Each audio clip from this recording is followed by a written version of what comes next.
Сегодня президент Сооронбай Жээнбеков принял участие во встрече лидеров стран-членов Высшего Евразийского экономического совета в формате видеоконференции. В заседании участвовали президент Беларуси Александр Лукашенко, глава Казахстана Касым-Жомарт Токаев, президент России Владимир Путин, премьер-министр Армении Никол Пашинян, а также глава государства-наблюдателя при ЕС, президент Молдавии Игорь Додон и председатель коллегии Евразийской экономической комиссии Михаил Мясникович. Лидеры Евразийской пятерки обсудили ход исполнения инициатив, которые были озвучены 14 апреля этого года на первом онлайн-заседании ЕАЭС. Напомним, что они были направлены на консолидацию совместных усилий в условиях пандемии коронавируса. Как подчеркнул во время обсуждения Сооронбай Жээнбеков, важно, чтобы каждая инициатива была учтена и реализована комиссией совместно с нашими правительствами. Подробности далее. Сегодня на повестке дня у лидеров Евразийской пятерки проект стратегии развития евразийской экономической интеграции до 2025 года. В документе содержатся комплексные задачи по углублению всестороннего сотрудничества в рамках Альянса. Как подчеркнул президент Сооронбай Жээнбеков, в нынешней ситуации стратегия становится еще актуальнее.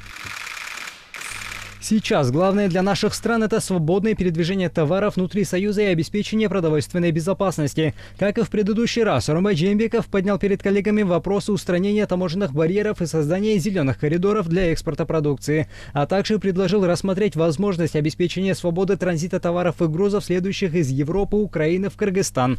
В нынешних условиях свободное передвижение товаров стало актуальным для обеспечения продовольственной безопасности. Мы вынуждены вновь обратить внимание на вопрос устранения барьеров на внутренней таможенной территории Союза. У нас была достигнута договоренность о создании зеленых коридоров при поставках продукции первой необходимости. Несмотря на это, отдельными государствами, членами Союза, усиливается контроль и вводятся ограничения на поставки продуктов.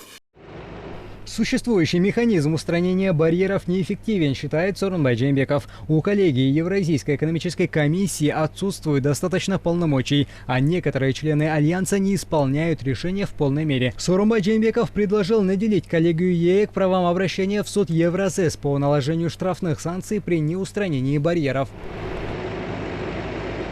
Из-за текущих негативных факторов ожидается резкое снижение объемов производства в странах Альянса. Исходя из этого, главы государств выступили за совместные кооперационные проекты и за создание равных условий развитию бизнеса. Это обязательное условие для восстановления и обеспечения роста экономик наших республик.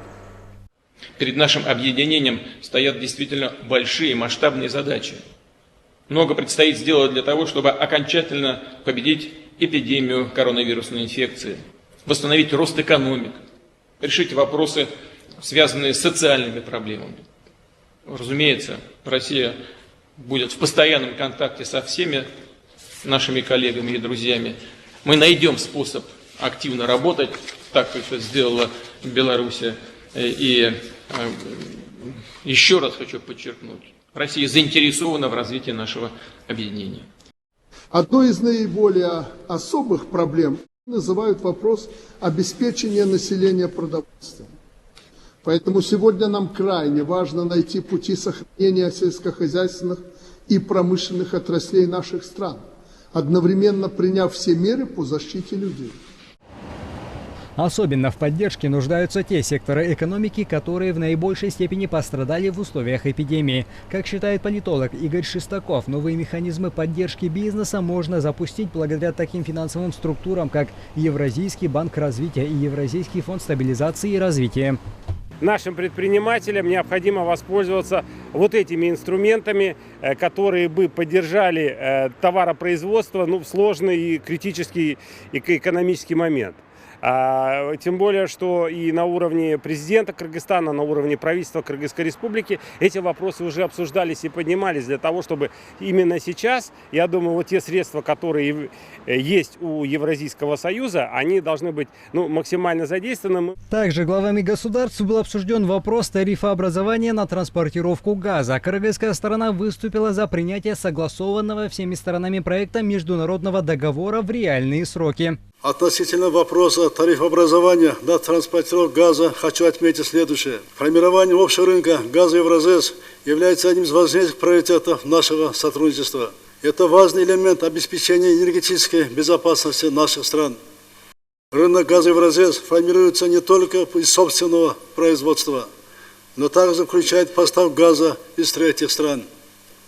Считаю, что при разработке проекта международного договора необходимо предусмотреть недискриминационные подходы в установлении тарифов на транспортировку газа вне зависимости от страны происхождения.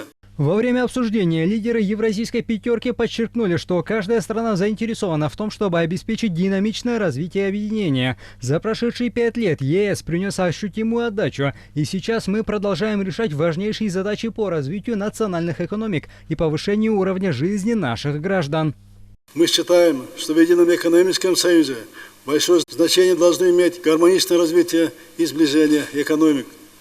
Кроме того, принятие совместных мер по поддержанию макроэкономической стабильности и созданию равных условий для бизнеса является основой для успеха экономик Союза. В этой связи предлагаю усилить работу по принятию совместных мер поддержки экономики и бизнеса государств-членов ЕС с учетом посткризисного развития.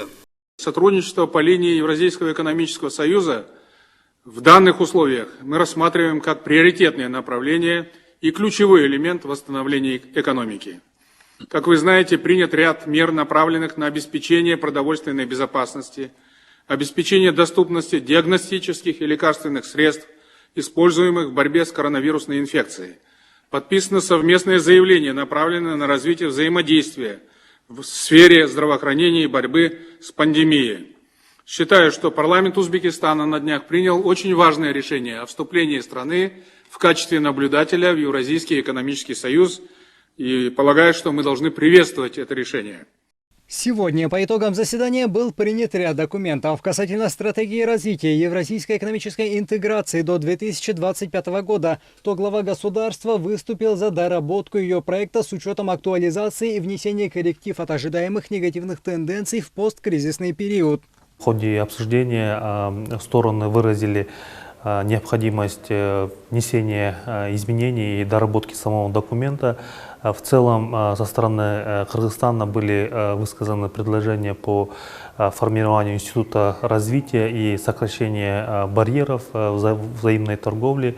Были подняты вопросы более эффективного использования возможностей в интеграции и развитии цепочек добавленной стоимости в сфере промышленности и в сфере сельскохозяйственной кооперации между странами. И, конечно же, повышение эффективности существующих финансовых институтов. По мнению экспертов, стратегия развития евразийской экономической интеграции до 2025 года закладывает основу для активизации сотрудничества ЕС, особенно в вопросах создания новых производственных мощностей, продовольственной безопасности и выпуску товаров первой необходимости. Конечно, необходимо добиваться от партнеров по ЕС беспроблемного транзита нашей продукции. И сейчас уже прогнозируются неплохие урожаи фруктов, неплохие урожаи овощей. И я думаю, что это будет подспорье как для самих граждан Кыргызстана, которые занимаются экспортом продукции в страны ЕС, так и, собственно, для бюджета страны.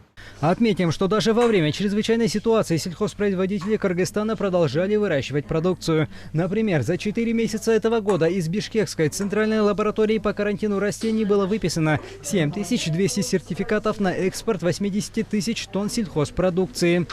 Министерство сельского хозяйства обеспечило нас пропусками.